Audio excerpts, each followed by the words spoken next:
Kunja Bihari.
Thank you.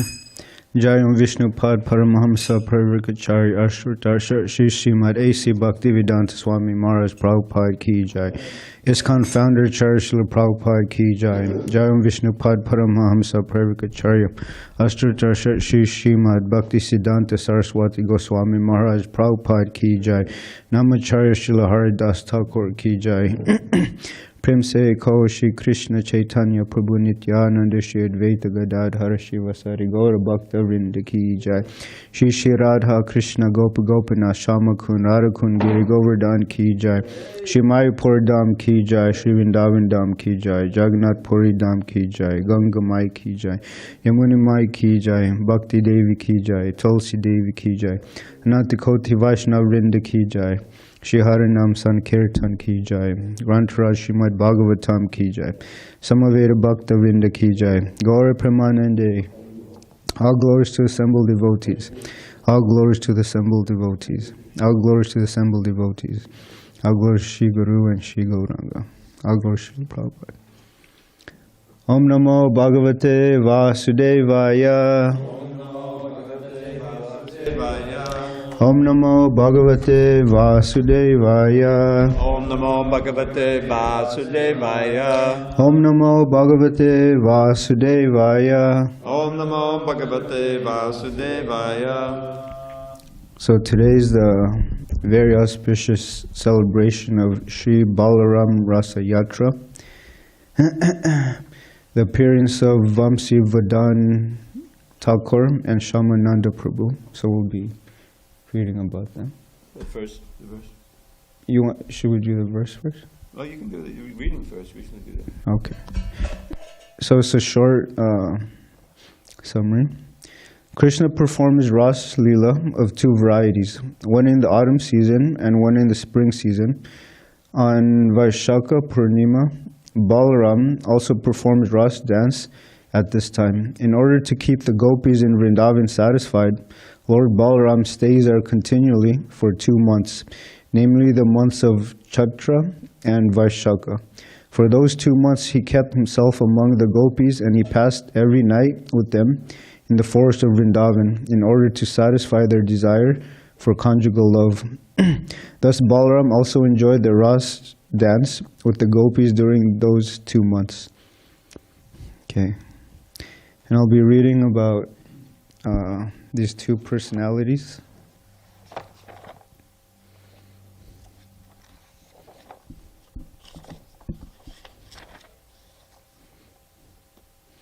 Shri Vamsivadana Thakur When Vamsivadana Thakura, or Vamsivadana Thakura, appeared, Lord Chaitanya and Sri Advaita Prabhu were staying in his home. After the disappearance of Srimati Vishnupriya Devi, Vamsidas moved her Mahaprabhu deity to Navadvipa, present-day city of Navadvipa. He began worshipping him along with Vallabha, a deity of Krishna. Vamsivadana wrote wonderful poems and songs expressing the philosophy of Gaudiya Vaishnavism. He was also the incarnation of Lord Murli Manohar's flute, Vamsi. So it's not surprising that Vamsivadana Thakura's works contain sweet mellow expressing of devotions. And then Shyamananda Prabhu. Feeling very sad, Dukhi, over losing several children before his birth, his parents named him Dukhi Krishna Das. And also heard that when his parents lost their children, they were afraid of Yamaraj taking this next children. So they wanted to name him something not so nice, so they named him Dukhi. Upon taking Diksha from Hridaya Chaitanya, he became known as Krishna Das. In Vrindavan, he joined Narottam Das Thakur and Srinivasacharya to study the Goswami Granthas under Srila Jiva Goswami. Many ankle bell stories describe how Krishna Das received Radharani's mercy, the name Shyamananda, and his unique tilak mark. Shripad B.V. Narayan Maharaj gives this account in Navadvipa Dham Parikrama. While living in Vrindavan, Krishna Das regularly swept the streets before dawn. He performed this humble service so that the Vaishnavas would not hurt their feet while walking to the temples. One morning he found a captivatingly beautiful golden ankle bracelet. When Lalita and Vishaka Sakis asked for the bracelet, Krishna Das said he would only give it to the original owner. Blindfolding Krishna Das, the gopis brought him to Srimati Radhika. She allowed him to put the bracelet on her ankle. But before fastening it, Krishna Das reverentially touched it to his forehead. This left a new tilak mark, which now distinguishes all of Shyamananda's followers. Rejoicing over Krishna Das's transcendental fortune, Srila Jiva Goswami awarded him the name Shyamananda, one who pleases Srimati Radharani, or the servant Shyamasundara, Krishna. Sometime after Hridaya Chaitanya's disappearance, he reappeared in a dream telling Shyamananda to preach. With the help of his foremost disciple, Rasikananda, Shyamananda profusely spread the worship and service of Gaura Nityananda all over Orissa. 24-hour kirtan surrounded Shyamananda's Pushpa Samadhi, which is located on the opposite side of the street running between Radha-Shyamasundara and Radha Damodar temples in Vrindavan. Okay.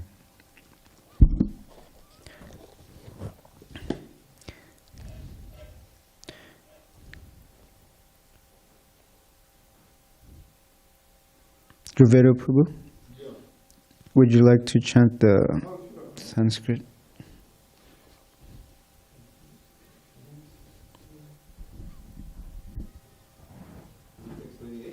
36. 36, I'm sorry. It's a real easy one, huh?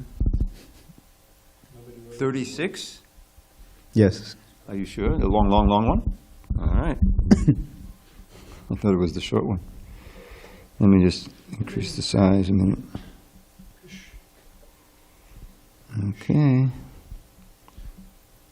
36 it is.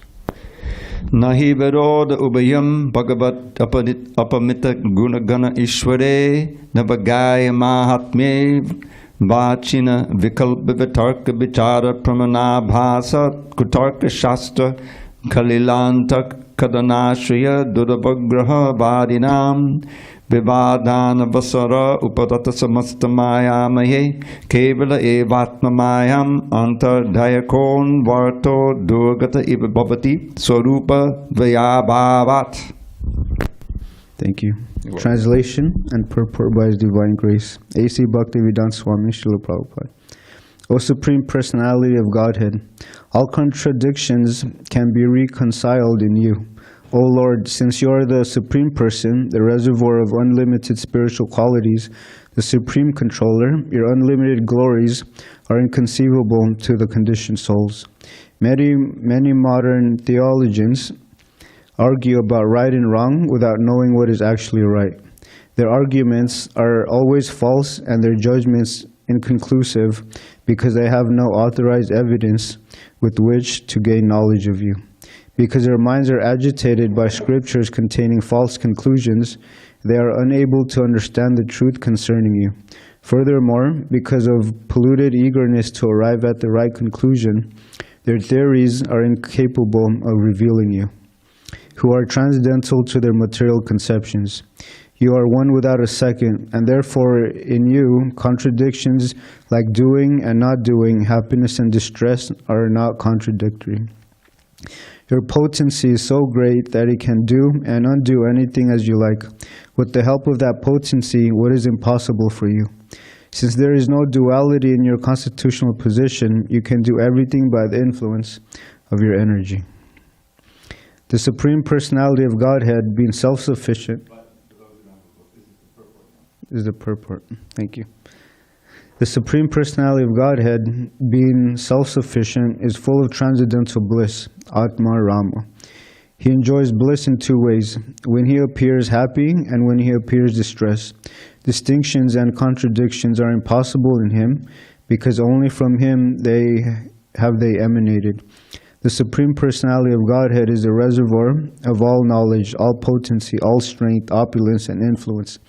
There is no limit to his powers. Since he is full in all transcendental attributes, nothing abominable from the material world can exist in him. He is transcendental and spiritual, and therefore conceptions of material happiness and distress do not apply to him. We should not be astonished to find contradictions in the Supreme Personality of Godhead. Actually, there are no contradictions. That is the meaning of his being supreme. Because he is all-powerful, he is not subject to the conditioned soul's arguments regarding his existence or non-existence. He is pleased to protect his devotees by killing their enemies. He enjoys both the killing and the protecting. Such freedom from duality applies not only to the Lord, but also to his devotees. In Vrindavan, the damsels of Rajabhumi enjoy transcendental bliss in the company of the Supreme Personality of Godhead, Krishna. And they feel the same transcendental bliss in separation when Krishna and Balaram leave Vrindavan for Mathura. There is no question of material pains or pleasures for either the Supreme Personality of Godhead or his pure devotees, although they are sometimes superficially said to be distressed or happy. One who is Atma Rama is blissful in both ways. Non-devotees cannot understand the contradictions present in the Supreme Lord or his devotees. Therefore, in Bhagavad Gita, the Lord says, Bhaktiya mam abhijananti. The transcendental pastimes can be understood through devotional service. To non-devotees, they are inconceivable. Achintya kalo ye bhava natams tarkena yujayet. The Supreme Lord and his form, name, pastimes, and paraphernalia are inconceivable to non-devotees, and one should not try to understand such realities simply by logical arguments. They will not bring one to the right conclusion about the absolute truth. Om Jnana Timarandasya Jnananjana Shalakaya Chakshurinmilitam Yena Tasmai Shri Gurave Namaha Sri Chaitanya Manobishtam Stapitam Yena Bhutale Swayam Rupa Kadamayam Tadati Swapadantikam Vandeham Shri Guru Shri Yuta Padakamalam Shri Gurun Vaisnavamscha Shri Rupam Sagrajatam Sahagana Ragunatam Vitamtam Sajivam Sadvaitam Savadutam Parijana Sahitam Krishna Chaitanya Devam Shri Radha-Krishna Padan Sahagana Lalita Shri Vishakan Vitamscha Hey Krishna Karuna Sindhu Dinabandho Jagatpate Gopesha Gopika Kanta Radha Kanta Namostate Tapta Kanchana Gaurangi Radhe Vrindavaneshwari Vrishabhanu Suta Devi Pranamami Hare Priya Vancha Kalpatri Bhyascha Kripasundabhi Evacha Patitanam Pavanebhyo Vaishnavyo Namo Nama Jai Shri Krishna Chaitanya Shri Advaita Gadadhara Shivasari Gaura Bhakta Vrinda Hare Krishna Krishna Krishna Hare Hare Hare Rama Rama Rama Hare Hare Hare Krishna. It's nice to be back from my little tour. You know, I was thinking, so Lord Vishnu has 4 hands. And among the 8,400,000 types of bodies, what other species has 4 hands? Huh? Monkeys. I was in Vrindavan, and those that have visited Vrindavan, is full of monkeys. And I remember I would see people's glasses being taken, people's lunches being taken, people's hats. So Maharaj, he told me I should get a stick. And this little stick, the monkeys are afraid of it. And we were in Lloyd Bazaar, and you see the monkeys, they're just hiding on the rooftops, looking at the people washing them. And if you don't have a stick, they'll jump on your shoulder, take whatever item, and then they'll go back up. And how do you get your position back? Your position? Throw a snack out. You throw a snack, yeah. We were visiting this temple. It's a South Indian temple. I forgot what it was. Ranguj, yeah. And we were in the rickshaw, and this monkey took Maharaj's sunglasses. And this man said, if you give me 40 rupees, I'll get your glasses back. So they work in cahoots. You give them 40 rupees, they make a 20 rupee profit, and then you get your glasses back. So these monkeys are trained like that.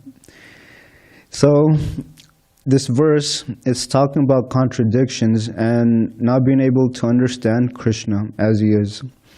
What are some contradictions that we see here? If you join ISKCON, or if you become a devotee, and you don't want to do service, that's a contradiction. Because this movement rests on devotional service. And Tamal Krishna Goswami Maharaj, he was speaking to a Filipino priest, and they were discussing Dharma. And this priest says, they say that a man who does not pray is like a bird without wings, or a lamp without an oil, a soldier without weapons who cannot fight the forces of evil, or a garden without roses. So the jiva, we have a natural tendency to pray to God, whether one believes it or not, because we have an intimate relationship with Krishna. Srila Prabhupada was walking along the beach, and there was a crab, and he told Ramananda Prabhu, go get that crab, and he couldn't get it. He went into the ocean. So Srila Prabhupada went to explain that the reason why this little crab can go in this powerful ocean is because he has an intimate relationship with the ocean. So similarly, the souls, we have an intimate relationship with Krishna. We just have to uncover it. And it was talking about contradictions. In the Brahma Samhita, what does it say about Krishna? Krishna is the oldest, but he's also Nayovanam Cha. He's the oldest and original person, but he always appears like a fresh shoot. I was distributing books in Balboa Park, and this man came up to me. I gave him a book, and he took the book and he slammed it back in the table. And he said, I don't believe this. And I said, can I help you? And then he said, Krishna is just an ordinary man. So I said, what makes you think that? And then he said he was just a big philosopher. He spoke nicely.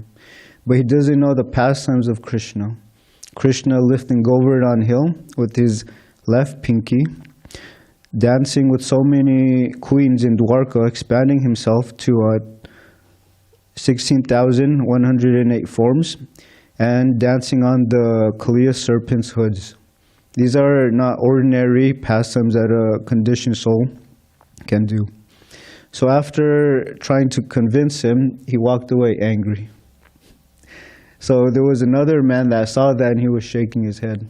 So I said, do you like to read? So he went to my table. So I gave him a Bhagavad Gita and I told him, this book has all the answers that you need. And then he said, I'm searching for answers. So it was nice. And so another contradiction that you'll find in the Bhagavad Gita is when Krishna explains to Arjuna that I explained this Bhakti Yoga to the sun god. But Arjuna says, how can that be true? By birth, the sun god is older than us. So Krishna tells Arjuna that you and I have passed many, many births. You can't remember them, but I can. And then Krishna also says, I know everything that has happened in the past, everything in the present, and everything that will happen in the future. So that's the definition of God. Dharma Setu Prabhu, he was saying how in India you'll hear, oh, I know Krishna. Right? I'm knowing Krishna. But what's more irritating than that is that when you hear, I'm God, especially in the West.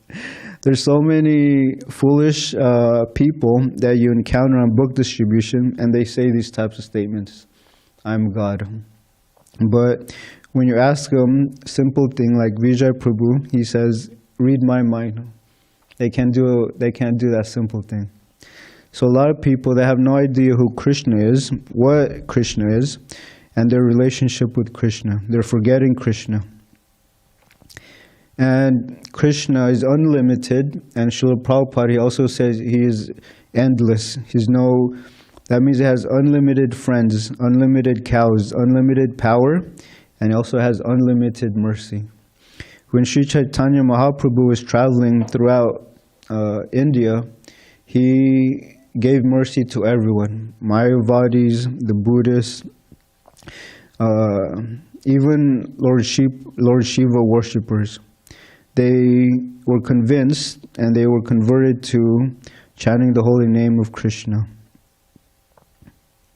And it's described that the pastimes of Krishna are so wonderful, even personalities like Lord Brahma and Lord Shiva and Sheshanag cannot find their end.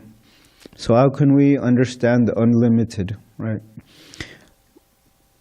And this famous saying, don't try to see God, but try to act in such a way that God wants to see you. That actually makes sense, right? How can we understand God? Maharaj used this example. Imperfection times imperfection times imperfection equals what? Imperfection. So the living entity, the conditioned souls, we have a lot of defects. And it's described that a machine may look perfect. It may produce nice products, but if there's a small flaw in it, we won't be able to see it, but there is a flaw in it. Just like two lines that appear to be parallel. In the beginning, it looks like they're equal, but if there's a little deviation, eventually you'll see a big difference. So when we deviate from Sri Chaitanya Mahaprabhu's teachings, Srila Prabhupada's instructions, we won't get the result. When Srila Prabhupada was first visiting Mayapur with his Western devotees, he didn't stop to see his spiritual master Samadhi or the Gaudiya Math temples. And when the God brothers heard this, they commented, he didn't stop by his spiritual master's Samadhi, so they were kind of critical. And then Srila Prabhupada, when he heard this, he commented that, do they think that I am ever separated from my spiritual master, even for a moment? My spiritual master is always with me. So this is how a disciple should always be conscious of his spiritual master, because the spiritual master is non-different from the super soul, the guru acting outside. And Sri Chaitanya Mahaprabhu taught us how to be servants of the holy name. He never taught to be the master of the holy name. And a lot of people, you hear that. They come to church, they come to the temple, the mosque, and they ask for something. Whereas devotees, we want to serve. We want to do something for Krishna. In the Sri Chaitanya Charitamrita, it says, when one's mind is polluted, it is very difficult to remember Krishna. And when remembrance of Krishna is hampered, one's life is unproductive. There was a talk, and this devotee said, if the brain had a microphone and there were speakers outside, what would we hear? Right? Would we hear Bollywood movies? Would we hear concerts? Would we be hearing sport games? Would we be hearing women? Maharaj, he gave a class and he explained there are brahmacharis that are creamsicles. Has anyone ever had a creamsicle here? Yes, all the time. Can you describe them? It's orange on the outside with white ice cream. What does that mean? It means there's brahmacharis in saffron, but internally they're thinking of women. Or Maharaj would call them brahmastas, heat-seeking. They would be looking for women, or they'll be thinking of women. Just like, Srila Prabhupada, he would always explain there's these so-called Babaji sannyasis in Vrindavan. They claim to be advanced, but they're always thinking about money and women. So we shouldn't be like those creamsicles, those that have put on the saffron cloth. We should be true. And when we chant offenselessly, that means we should chant in a helpless mood. Srila Prabhupada put it nicely, that this Hare Krishna mantra is like a sincere cry, like a child to its mother. So we should always keep that in mind, not that, oh, I'm a great Kirtaniya, I want fame and recognition. No, we should chant that, please help me, Krishna. I'm in this material world struggling. When Sri Chaitanya Mahaprabhu was traveling, he was with this brahmachari, Kala Krishna Das. And he was influenced by the Bhattaharis, the gypsies. Sri Chaitanya Mahaprabhu found him and he dragged him by the hair. He was dancing with them. He pulled him by the hair, and then so Srila Prabhupada in the commentary, he mentioned that even when he was personally associating with Sri Chaitanya Mahaprabhu, he still fell victim to Maya. He was with Sri Chaitanya Mahaprabhu. So what about us in this material world, right? We're claiming to be advanced devotees, but when we have a spare moment, we check the news, we check this and that. Instead of reading Srila Prabhupada's books or trying to advance, we're doing all these mundane things. And His Holiness Bhakti Charu Maharaj, he was explaining that he was remembering Srila Prabhupada. And he was saying that the sign of one's advancement is not the big position one has. The real sign of advancement is how humble and how tolerant one has become. We should keep that in mind. That's the test. And in India, there's posters, right? I can't read Hindi, but the person that we were with, he says, you always hear the word Jagat Guru, right? Guru of the universe, but Prabhupada explains that they've never even left their village, and they're claiming to be Jagat Guru. So you'll always see these types of contradictions, and just if you are coming from the West and you go to India, most likely they'll try to exploit you. They'll try to cheat you. Like I was buying 2 carrots, and the seller, he was saying, oh, it's 100 rupees. And I don't know how much 100 rupees was.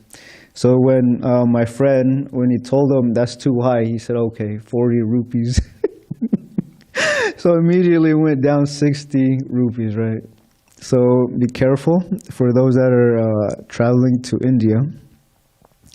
And Bhaktivinoda Thakur, he describes that a person dressed as a Vaishnav but is envious of other Vaishnavas when they advance spiritually, he calls them the disciples of Kali Yuga.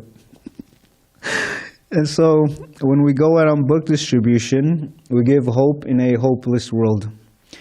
There was a marathon last Friday, and there was a lot of families walking by. And as soon as I said the word stress and anxiety, the husband immediately came to my table. He said, "This is what we need." So Srila Prabhupada's books, they're the hope in this world. There was a story, there was a sadhu, and he was asking alms from this rich man. And this rich man gave him ashes. So the sadhu took the ashes and walked away. And he was very thankful and he was grateful. So the rich man asked the sadhu, "I just gave you ashes. Why are you so happy?" So then the sadhu said, "Because you have begun the process of giving." When we ask for a donation, most people give what? $1, $2. But we should always keep in mind that the so-called Lakshmi that they earned, they're giving it toward. And this was a nice analogy that I read in Vijay Prabhu's book, Treasures of Brihad Madanga. Imagine a father with many children, and one of them leaves the family and takes to a life of a degraded rogue, drinking, taking drugs, committing crimes. Then one of the boy's brothers goes out of his way to help him. He seeks him out in the shady parts of town, and gradually he helps the wayward boy clean up his life and again become a good son. How pleased is the father when he sees his good son's compassion, right? So this is how Krishna feels, this is how Srila Prabhupada feels when we go out on books. When we try to help those that are lost in this material world. And what's worse is they think they're happy, right? See, Maharaj, he told me that India is raw. You can't pretend to be a wealthy person when you're a rickshaw driver, right?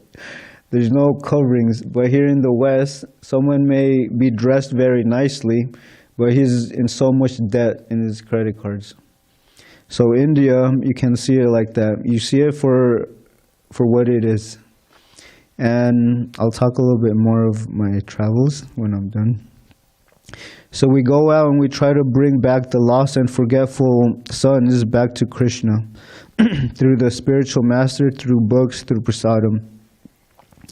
And to give a little glimpse of Vrindavan, in the CC, it says that the Lord's ecstatic love increased 1,000 times when he visited Mathura, but increased 100,000 times when he wandered in the forest of Vrindavan.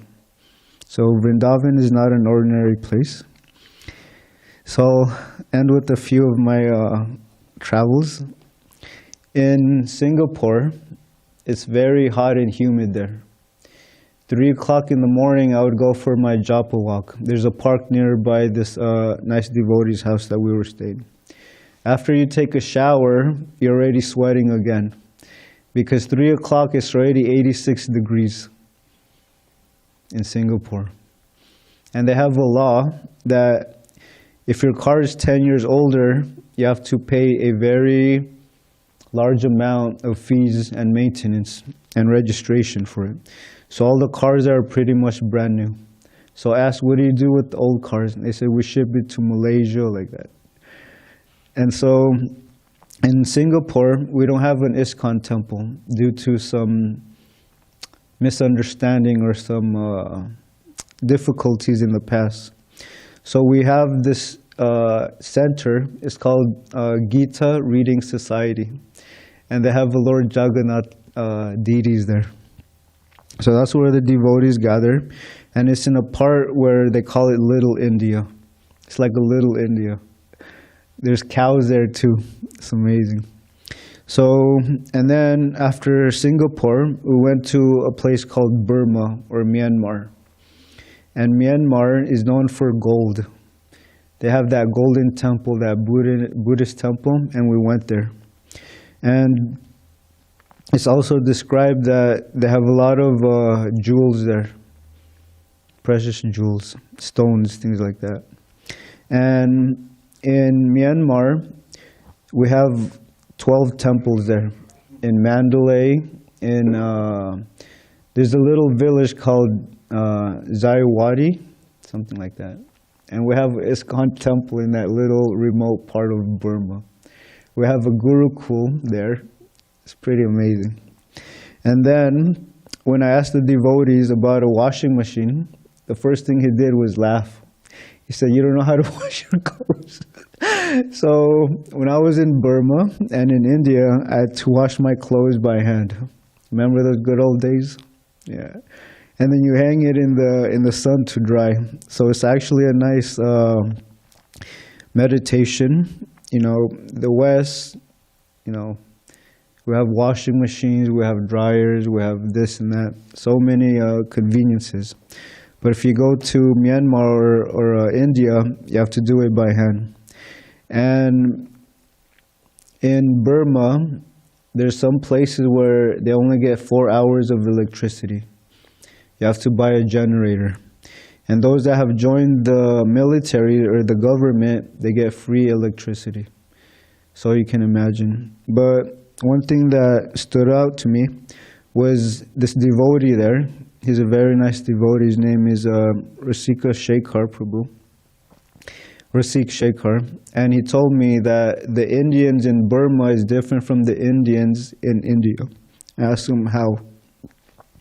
He says that the Indians in Burma, they're influenced by the Buddhist culture. In Burma, they respect the monks a lot. And he was telling us that if a son joins the monastery for even 3 days, his family would be considered glorified. He's glorious. So they have a lot of respects for monks there. And this devotee came up with the term. The monks, they travel for free. When they see a monk or a shaved head, they let him pass. And they fly for free also. So when they see monks, they have a lot of respect for them. They take off their slippers, their shoes, like that. So we're able to wander throughout Burma like that. And another thing is that in Burma, Maharaj calls it a clean India. So those that have visited India, you can imagine. There's no trash, but the buildings, it's still like that. And they put chandan on their faces because due to the very warm weather, it's used to protect themselves from the sun's rays. And then when we went to India, we went to a lot of nice places. When we were driving to a place called Karoli, we were trying to see the Madan Mohan Ji temple there. And our driver, he was driving so slow. Something that was supposed to take 3 hours took 5 or 6 hours to get there. So Maharaj told him, "We're paying you to get us there on time so we can take darshan."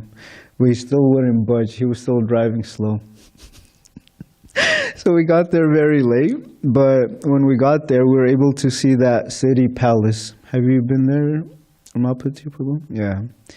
And right next to this palace is the Madan Mohan Ji temple. And it's very nice. It has a big temple floor. And what's interesting about Rajasthan or Jaipur is that their Jai and Vijay, you know, the gatekeepers, they have mustaches. Like the residents in Rajasthan. I'll show you a picture later, but the two gatekeepers in front of the altar, they have a nice little mustache on them. And so we visited that place. And in Jaipur, we also visited the Sri Radha-Gopinath Ji temple and also the Govindev Ji temple.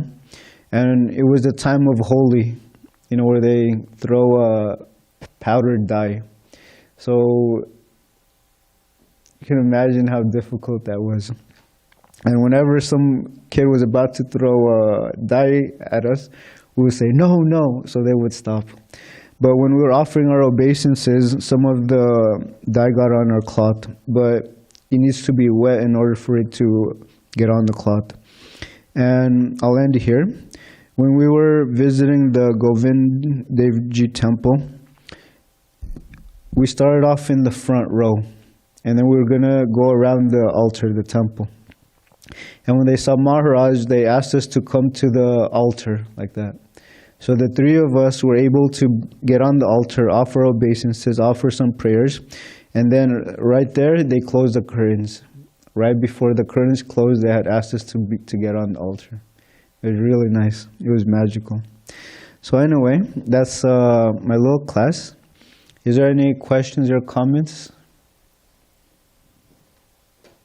Reflections?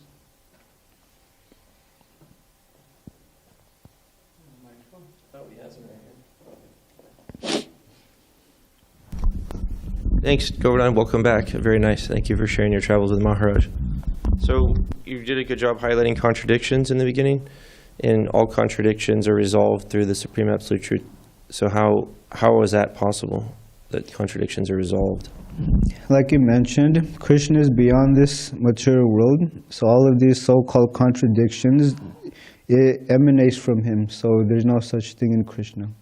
And Srila Prabhupada explains that for Krishna, killing and delivering is the same. Okay. So when he kills demons, he's actually liberating them. You know, they get a place in Vaikuntha or go to the impersonal Brahman, like that. So if we recognize a contradiction in this world, that contradiction exists, it's factual, but it's resolved within the Supreme Absolute Truth, or it's not actually a contradiction because we have our angle of vision isn't legit. You can say that. But anything material, just like this world, it has dualities, you know, heat and cold, like that. But there's no such thing in Krishna. Krishna is pure. Okay. Dravida Prabhu?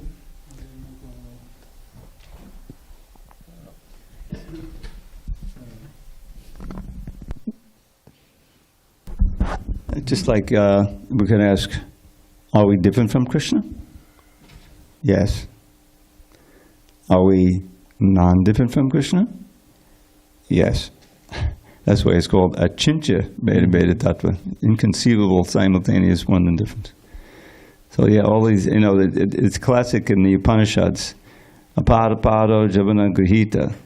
He has no feet, yet he can run faster than anyone else. Mm-hmm. He has no eyes, but he can see everything. You know, that type of thing. It's kind of mind-blowing. That's why everything is resolved in him. He can be here, he can be in Galoka at the same time. You know. Mm-hmm. Yes, small, but very big. Yeah, just a comment. In the Chaitanya, you mentioned the Chaitanya Charitamrita with this Brahmin traveling with Sri Chaitanya Mahaprabhu and how he fell into Maya. Mm-hmm. So it's quite interesting, actually, because he's with Lord Chaitanya. Mm-hmm. I mean, and somehow or other he got attracted to these, Bhattaris, yeah. You got attracted to these gypsy kind of sense enjoyer type people. I would say like kind of like a modern day hippie type group. But then Prabhupada, he mentions in the purports there, he says that it's like he like highlights the importance of determination, because he says that, noting this, he said that if one is not determined to get free from illusion or to not fall into illusion, then even the Supreme Personality of Godhead cannot protect him. Because so he's saying that one has to be very determined not to fall into illusion, because one could even fall into illusion being so close to Krishna. It's amazing, actually. I mean, it also says something about, anyways, that's another topic, but yeah. Thank you, Paul. Yes, true. Many years ago, there was a controversy. I think maybe it's still going on in some quarters. Did we or did we not fall from the spiritual world?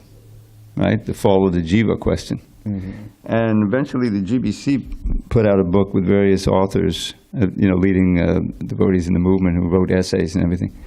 And Suhota Maharaj, I don't know if any of you remember him.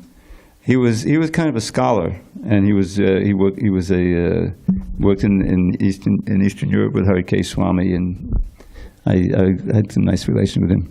So he wrote an essay, and he used this. I think Prabhupada may have mentioned it somewhere in the CC, that this episode of Krishna Das, getting seduced by the Bhattacharya. Now they, did it on purpose. They're known for that. They seduce you, then you become, and then they kind of enslave you or something. It's the whole thing. But he undoubtedly fell away like that, and Lord Chaitanya to save him. That this was an indication of how we could leave the spiritual world.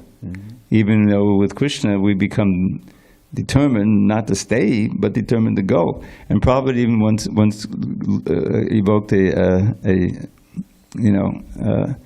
a scenario where Krishna is trying to convince us not to go, not to get become enthralled with Maya, but we're so determined that we can come down, and then we get entangled here. So that's part of without that freedom, without that independence, there's no meaning to love. Prabhupada famously said, Krishna doesn't want us to love him at the point of a revolver, and it's not love anymore. So he has to give us that minute freedom to stay or go. Thank you. Thank you for your time and attention. Grand Hare Krishna. Hare Krishna, Vijay Krishna Prabhu. Govardhan Prabhu, are you accepting Zoom questions? Sure. But Mother Danavari goes first. Mother Danavari, please go ahead. Thank you, Vijay Krishna Prabhu. Hare Krishna Prabhu. You're welcome. Hare Krishna, Dhanavara Mataji. Welcome back, Prabhu. Very nice class and nice. Thank you for sharing about your trip. I have a quick question about Bhakti. If your personal experience, what was your experience like doing Bhakti in India with so many, sometimes so many obstacles or so many things going on? Was it easy to do Bhakti there or here? You don't have to answer in public if you don't want to, but I was just wondering. Thank you. Thank you. When we were traveling, a lot of devotees that would come to Maharaj and they would ask similar questions. And Maharaj would just say, you have to see the end of the road. You have to use your intelligence. Where is this path going to lead? So sometimes devotees, they may feel discouraged or, not wanting to practice bhakti, but we have to be, like what Balaram said, we have to be determined. And even when I was in India, I was always watching the classes here. Okay. Yeah, I would watch the classes, I would watch the Guru Puja. So even when I was in India, I was still in San Diego. But I think India is 15 hours, 12 hours advance. Yeah. So after Mongol Arati is done there, I would go on YouTube and it would be a Guru Puja here, or Mongol Arati. So it was nice. But personally, it's describing when these thoughts come in the mind, you don't listen to it. Or else you're going to keep meditating on it, and then eventually there's thinking, willing, and feeling, yeah. So when you start feeling like, I'm not advancing in bhakti, then that's what's going to happen.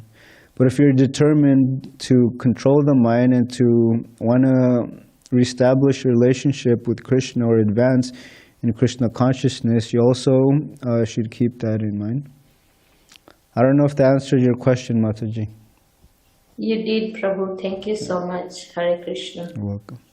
We should always see the long-term effects, not the short-term. Yes. So many prayers by the Goswamis, are in this line. Like there's this one song, and I think Prabhupada he quotes it one time. It has this wonderful refrain line, Deva Babandam Vande, Manmanasamata Kadama Parinita Patapankachamakarande. And it's a simple refrain. It says, O Krishna, dearest Lord, I bow to you and then entreat, please place the bee of my restless mind in the honey of your lotus feet. So that's actually what we should be praying when we're chanting, is that we're feeling helpless against the power of Maya, but our only shelter is Krishna. And so we call out to him from the bottom of your heart, please, give me the strength, give me the spiritual strength to stay fixed in your lotus feet and not let Maya trouble me and enchant me like that. That's the classic prayer. And what also helps is just reading Prabhupada's books. You get the conviction, and then you don't think too much about, am I advancing or not? Okay. Vijay Krishna Prabhu? Thank you. Yes, Govardhan Prabhu, thank you very much. You're very kind and about pranams. Prabhu, my question is related to the appearance day of Sri Shyamananda Prabhu, and it goes as follows.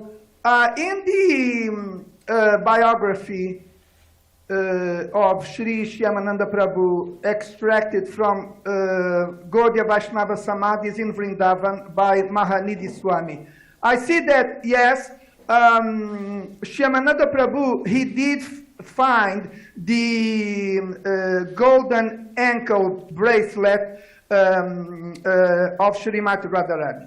And because he found it, the pastime extended in such a way that he became blessed the way he became blessed by Srimati Radharani until the end of the pastime.